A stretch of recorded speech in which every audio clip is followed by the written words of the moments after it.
Change ici un foie que personne ne connaît. Placez le foie sur le grill, bien disposé. J'ai mis de l'eau à bouillir et je vais couvrir la casserole pour accélérer le processus.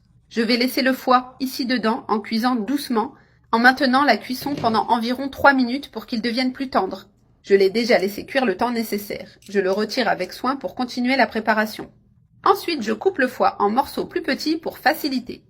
Après l'avoir coupé en lanières, j'ajuste la taille. Je divise en morceaux encore plus petits pour qu'ils soient uniformes. Maintenant, je transfère les morceaux dans un bol propre. J'ajoute assez de lait pour commencer la marinade. Je verse du lait jusqu'à recouvrir complètement le foie. Je le laisse mariner dans le lait pendant environ 10 minutes. Pendant que le foie repose, j'ajoute de la carotte râpée dans la poêle et de l'oignon haché. Le mélange commence à dégager un arôme, donnant de la saveur à la recette. Je fais revenir la carotte avec l'oignon jusqu'à ce qu'il soit bien attendri. Ce sauté donnera de la couleur et rehaussera la saveur du plat. Il est déjà au point idéal, doré et parfumé. J'éteins le feu et je réserve le sauté pour l'utiliser après. J'ai égoutté le foie qui était dans le lait. Il est bien nettoyé. Je le mets dans le mixeur. Je ferme et je mixe jusqu'à former une pâte homogène. Le foie est déjà bien mixé avec la bonne texture. J'enlève le couvercle pour tout verser dans un autre bol. Maintenant, je transfère le foie mixé dans un bol plus grand.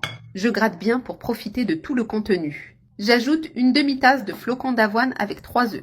J'incorpore le sauté de carottes avec l'oignon. Je mets 100 g de chou bien haché. Nous ajoutons de la coriandre, de la ciboulette et du persil à volonté. J'assaisonne avec une cuillère à café de sel.